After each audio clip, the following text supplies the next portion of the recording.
All right. Hey. We are back better than ever, right, Brittany? Mhm. Mhm.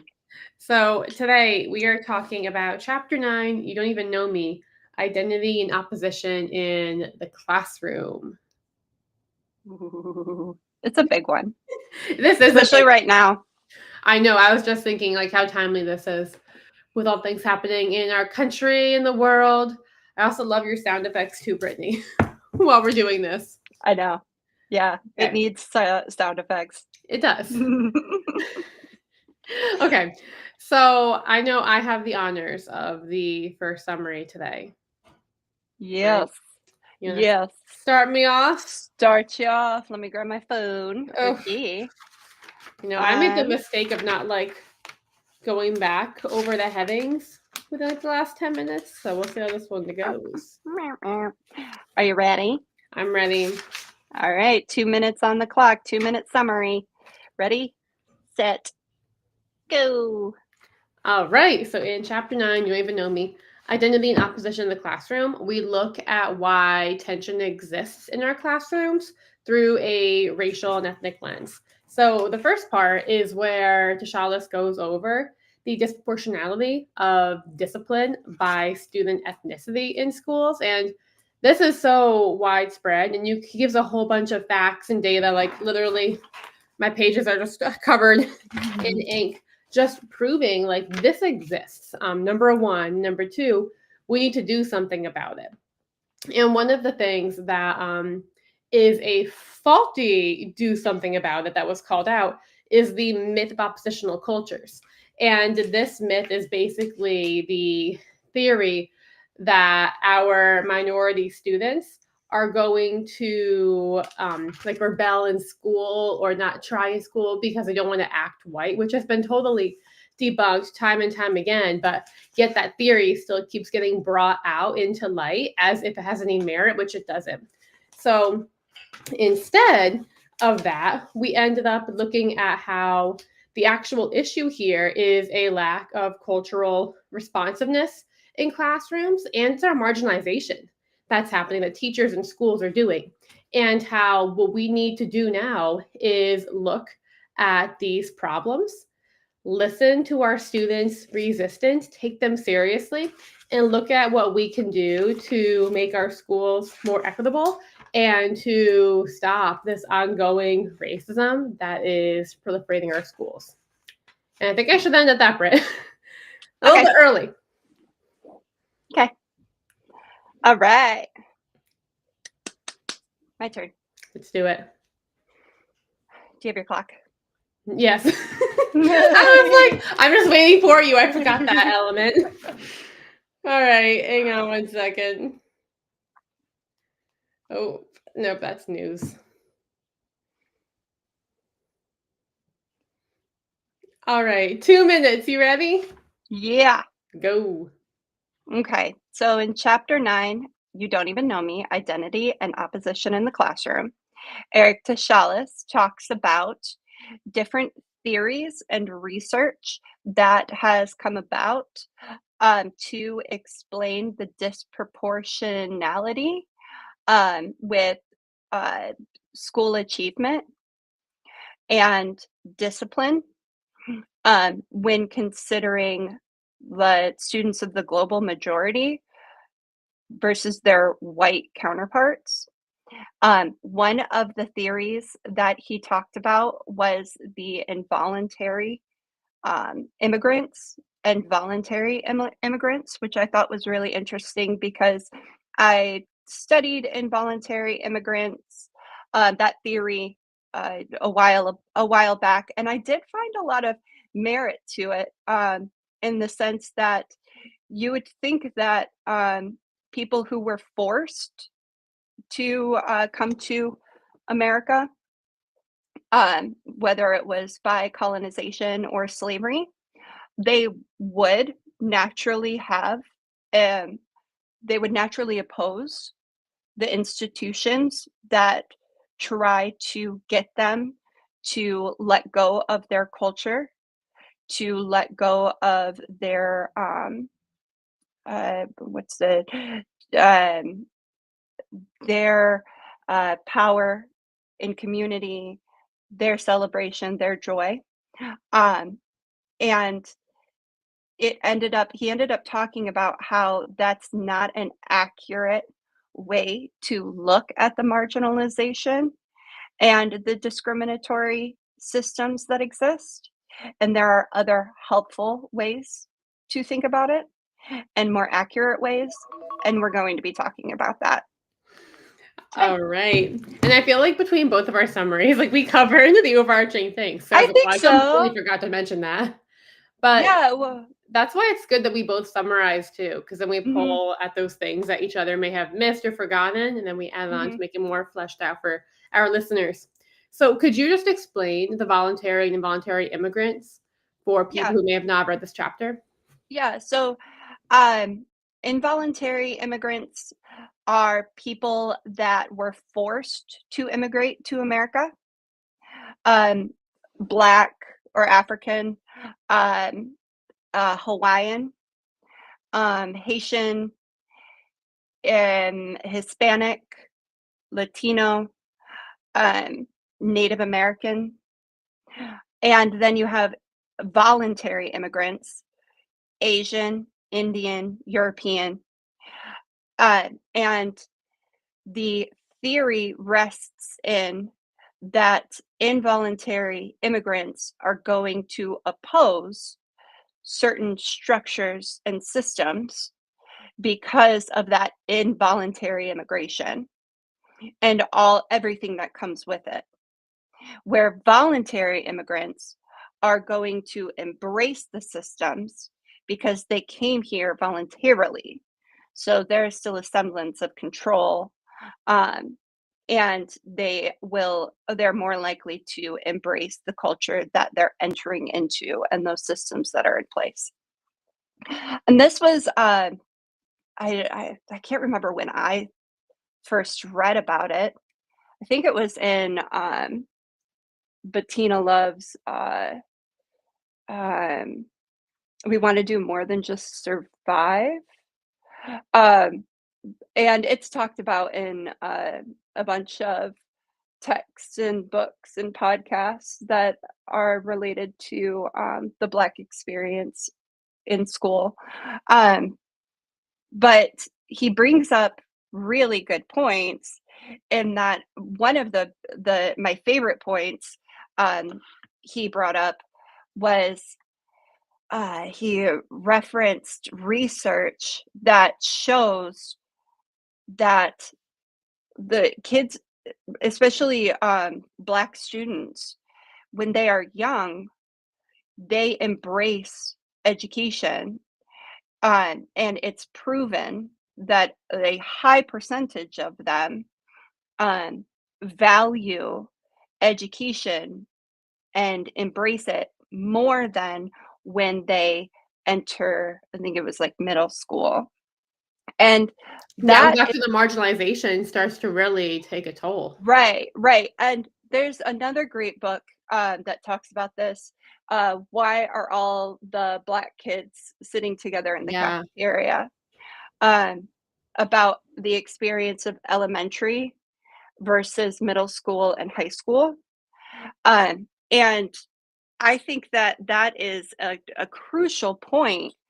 Um, and really like it debunks those myths that it's not the system that's creating these um the the differences in the experience and learning, but it's did I say it's not the system? Yeah.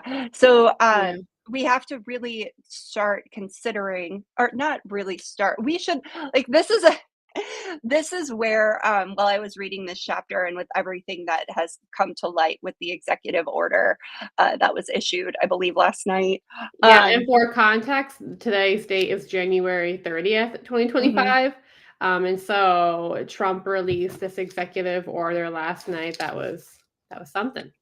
Yeah, that what was the title of the executive I feel like order, it do was you know? indoctrination or something along those Yeah, lines. yeah. And that, like, you can't teach about Mhm. DEI in the classroom, and then you need to teach about accurate accurate history, but you can't bring up anything that's anti-American or like Yeah, and like speaks against about patriotic thing was mentioned in there. It was basically like nationalism. it is. It absolutely is. So, I I have a lot of feelings towards this subject because I know we were talking this morning. Brittany and I Mhm. were going back and forth this morning talking all about this. There we have been talking about this for so long, and the fact that we still have to talk about like it still needs to be brought up and people still need to be educated, um, is kind of exhausting because so many people said that they were going to devote the time and the attention to educating themselves, back in 2019, and yet we're sitting here today in the same system talking about the same things. But I digress. When we're talking about this, it's And still is important to yeah, consider. Like, it still is. And just like there's so much research and data. And like reading this chapter, I feel like you probably were the same way as me, where like you want to like throw the book because you're like, why are we still having these conversations? There's been data existing for this long, proving the effectiveness. Like there's so much information out there. I know that you and I have both like personally researched these Mhm. topics too. There's another really good book I have for examining your school's data to make sure that you are being equitable. It's in my closet over here, so I will link that one too.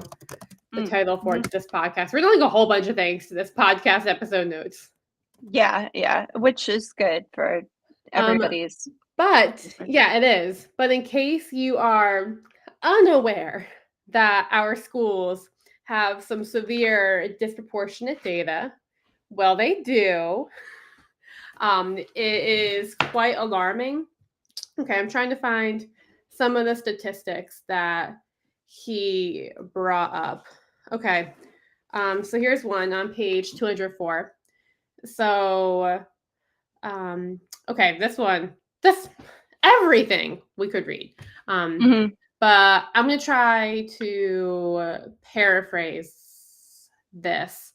So, since 2011, 2012, the government gathered data that shows African American students represent 15% of those in their sample size, but they made up 35% of students suspended once, 44% of those suspended more than once, and 36% of students expelled. And then over 50% of students who are involved in school-related arrests or received or referred to law enforcement are Hispanic or African American. And they're found to be more, let me see. This effective discipline found that African Americans are physically hit by educators at twice the rate of white students across the 19 states that still legally use that form of punishment. And then another thing, just further up on this page, it's from page 204. I don't know if I mentioned that before. But national, and this is from research from the 1970s, since then, national and state data show consistent pattern of Black disproportionality in school discipline over the past 30 years, specifically in suspension, expulsion, and office discipline referrals. And though the findings are not as consistent, similar patterns of disproportionality in school discipline have been documented for Latino and American Indian students as well. And that's just like one example, but there's so much there. Did you go over the defiance referrals? No, I haven't yet, but you want to talk about that? Yeah, so Black students are the 30% of school enrollment, but they were 58% of the defiance referred. White students, 37% of school enrollment, and only comprised 5% of those referred for defiance. And I think that this would be a good segue into talking about how school culture because it is predominantly white, middle class, abled CIS women, and men. It is predominantly women, though. Mhm. How it is naturally going to occur that white culture is the norm, okay? It's going to happen. It is happening. And if we don't take steps to stop it from happening, to celebrate the students and where they're coming from and their cultural mannerisms and their interests and their styles of learning and their roots, if we don't act on that, then we are going to face higher behavior in the classroom just because the human brain needs that connection piece and Yeah. needs to feel a sense of control. Like, Mhm. so, um, it's I'm it's really hard for me because I've done this work for a while. Although I feel like there's a lot of white privilege in me saying that, like, oh, it's really hard for me as a white woman. Um, with but it is like I've had the arguments, I've had the discussions, I've started the podcasts, I started the Facebook groups. Um, I you show up to protests, you scream as loud as you can, and yet we're still here. Like, so I don't it's And that's also what he talked about at the end of this book too, mhm, how confronting this racism in school. I think he called it something different. What did he call it? Whiteness, maybe? Interrogating whiteness at the end of the chapter. oh yeah. Mhm, How like doing this work, like it really should be like the white people who are like educating and doing their work, mhm, trying to get other white people like listen. And he also mhm, gave reasons why white educators often oppose interrogating their own whiteness and white privilege. And the reasons were they would be revealed to be ignorant of the behaviors of students of color, they'll be humiliated and called racist when conflicts arise, or they'll be devastated if and when their supposedly egalitarian ways of teaching in fact reveal inequities, from page 219. mhm. Yes. So people who are doing this work, like, especially if you are a white educator, like you need to take a stand. You have to be the one like speaking out and putting an end to this. If you're silent, you're complicit. Yes. Um, and I think that it's a really good mindset to have, that there is no perfect advocacy. There is no perfect resistance. Um, you're going to get called out. You're going to say racist things as white educators. Um, you're going to get called, I should say, called in. Mm-hmm. Um, and there's like, yes, there is a form of shame in it, but that shame has been amplified to keep these discussions from happening. Like, I had a coaching client who a couple years ago, I was talking to her about this because she was a white teacher who taught at a predominantly white school, and then she moved to a predominantly black school, and everybody was calling she said everybody was calling her racist, and she didn't know how to deal with it. And she was a feminist, and I brought it into the mental sphere of talking to men about the sexism and the patriarchy. Mm-hmm. And when you talk to men about sexism and the patriarchy that exists and the oppression of women, if you have somebody who's so embarrassed or is so hesitant to talk about it because they don't want to be called sexist, we find that incredibly aggravating, right? Like, Yeah. and then if you have someone who's like, "Oh my gosh, I'm so sorry," and just keeps bringing it up and like focuses on the fact on how they feel about it, on that it was Very embarrassing unhelpful. for them. It's so unhelpful. Like you just want to shout, like, "Shut up and just stop just stop doing it." But you Yeah. wouldn't consider it to be this huge big deal of the sexist, action or language that the person used, because it doesn't have the same shame that racism does for white people. And that shame is artificial. It is artificially created to stop these conversations from happening, to stop this work from being enacted, because white people are more like obsessed with how they're going to look and Mhm. feel than the work that actually needs to be done. Do not be embarrassed. Do not be ashamed for being called racist. I've been called racist so many times, and sometimes it was merited. And I'm Yeah. like, "Oh, dude, yeah, you're totally Yeah. right. That was racist. Like, I'm sorry. I will do better." Yeah, That's and all you then have to say. you, like, Mhm. learn and move on and keep Yeah, trying to fight the fight in the right direction. yeah, yeah. Consider it the same thing, like the same type of fight, the same type of like style of communication you would do for any type of advocacy, for disability advocacy, LGBTQ advocacy. Mhm. Like, yeah, that was a rant. I know, I'm like, and that's the end of today's episode. But I liked how he approached interrogating whiteness, Me too. especially.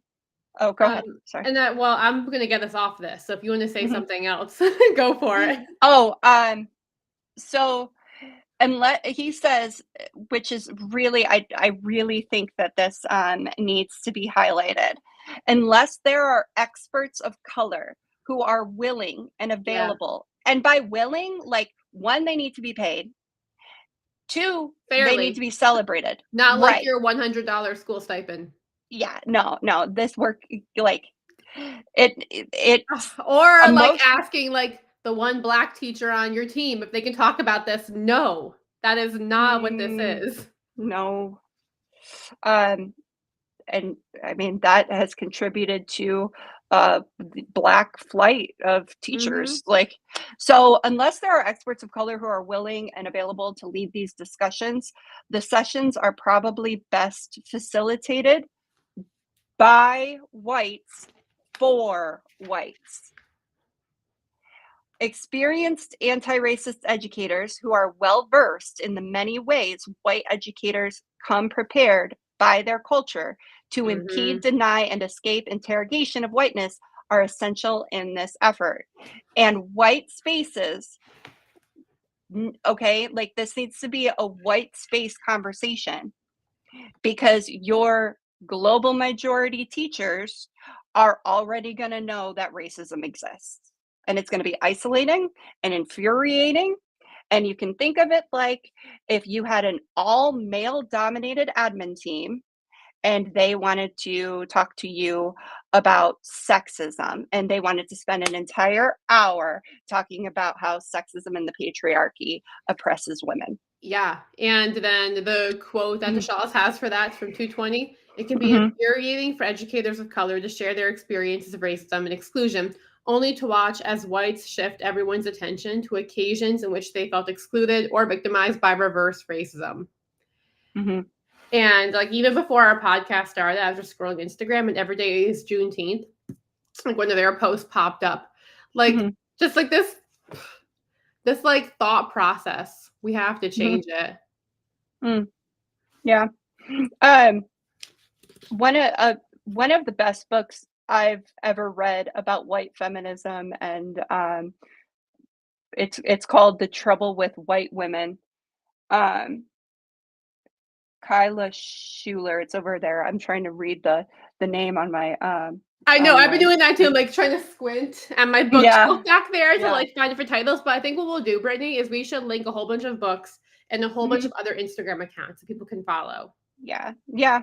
And I'm gonna need everybody to actually read them.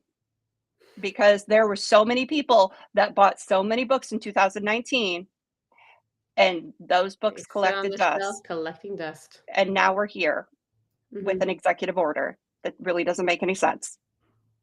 Yes. Okay. Anyways, the other two things I feel like we should cover. Mhm. I feel like we should talk about how dangerous the myth oppositional cultures is, and then talk about solutions. Okay. So I feel like I explained this myth on my summary. Do you want to add your 2 cents to the myth of oppositional cultures? He talked a lot about oppositional cultures and had several theories in it. Do you have one specific theory that you were talking about? The primary one. Involuntary immigration? Mm, The avoiding of acting white. yeah. Okay. Yeah, he says he has a pretty good quote about it, about that it's the idea of acting white is rooted in white supremacy. Um, mm, There's so so much that goodness in this chapter. Like, get this book and read it, and guys, if you're just listening. yeah. So oh, well, there's one thing that I want to touch on, and that's when the desegregation of schools Oh, and how that yeah. led to the loss of Black admin and Black teachers. Mhm. Um, Okay, well, maybe we can just go there then. We can okay. say, yeah, we can say that oppositional cultures, this is a myth. Like the belief that the global minority students are like going to not try to achieve because they don't want to appear white, that's false. It's our marginalization that's leading to that. And speaking of which, can you talk about what you just mentioned, Brittany? Yeah, so when Brown versus Board of Education decision came into, or um, took Mhm. action, it happened. 1954. Yes, the schools were desegregated, but what that looked like was that Black schools were completely shut down, and Black teachers and Black admin were completely Mhm. like they just weren't considered for these desegregated schools. So it was just a bunch of Black and global majority kids coming into white spaces, and they did not um, had provide the opportunities for the Black teachers that would be necessary for consideration of the students' culture and the learning styles and what has, previously been taught, and the culture of the school. So um, he says through these zoning laws, real estate practices, legislative priorities, housing regulations, school choice, school funding, and school closings that all happened during the desegregation era. We saw a bunch of, the kind of Black power figures lost lost their not voice, but like podium, Mhm. and white flight occurred at the same time, which everybody should know about white flight. And if you don't, it's um, the white population, their money leaves an area and Mhm. leaves a highly popularized space of poverty. So between white flight and the destroying of the Black school systems that existed, Brown versus Board of Education did desegregate, but it didn't do the job that everybody claims it. Like we put it on this pedestal, um, but there was actually some really negative side effects. And also, it says, like a few lines before it starts talking about desegregation, is that today's African American Latino students are actually more isolated than they were 40 years ago on page 214. Yeah. If you look, I did a master's research project on this about how like the not you can't say desegregated, but the schools that say that they are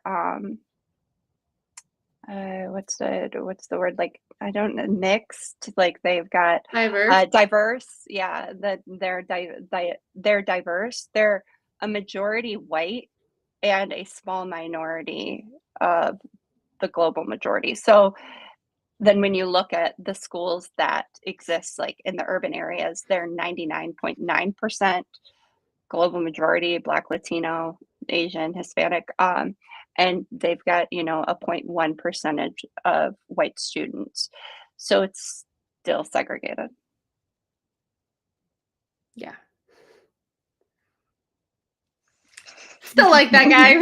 We have not come too far. But I feel like we should talk about some solutions now, like what we can do. And one of these things is to lean into culturally responsive pedagogy. Right? I'm trying to figure out. I highlight some information here. Okay. So this is from page 217. Culturally responsive pedagogy, when done well, exposes students to political and historical content that directly addresses discrimination, stereotypes, institutional racism, and interpersonal prejudice. So it's going to cover those things. It gives students the context they need to understand what they are experiencing or perpetuating, and it provides a venue for safer explorations of how oppression might be productively resisted. Research has made it clear that students will be less likely to resist their educators and schooling experiences when youth are given ample opportunities to learn more about their othered cultural heritage. So we have to be doing this work. Like you have to do this. And that's why I think like even seeing the executive order is just so alarming.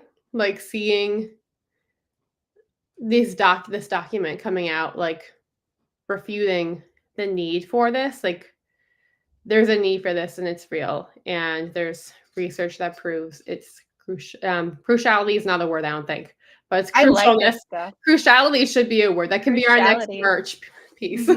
I love how we have a whole merch shop of things that we've never created. I know. Put it on a mug. So my action step is going to be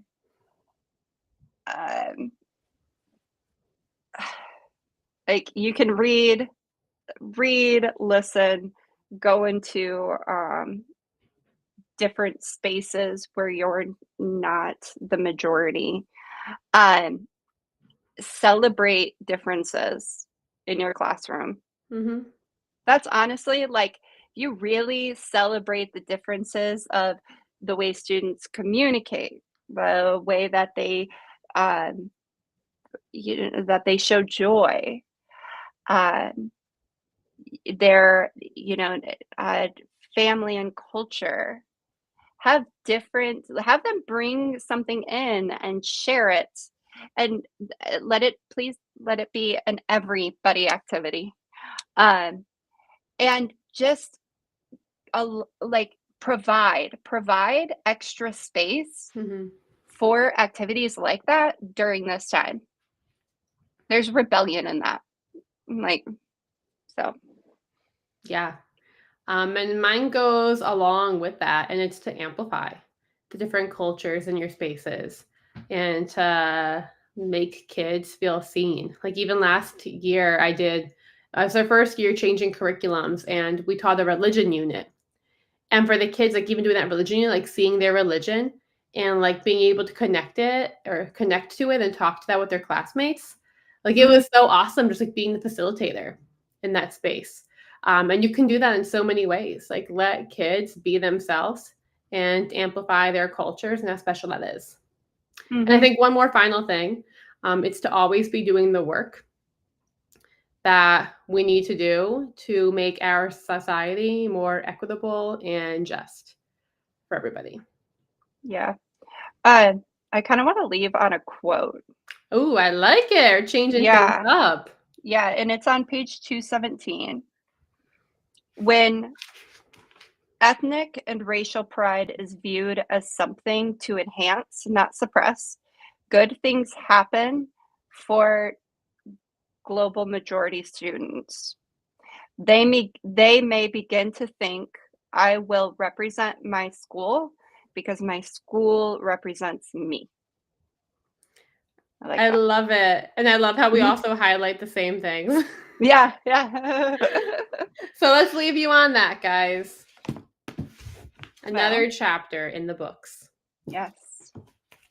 We hope this. Oh, I was going to say before we go into our exit, we'll also leave a whole bunch of links in this description. So check that out and look for some books to definitely read or listen to on Audible or something, and then some other educator accounts or even just like activism accounts to follow.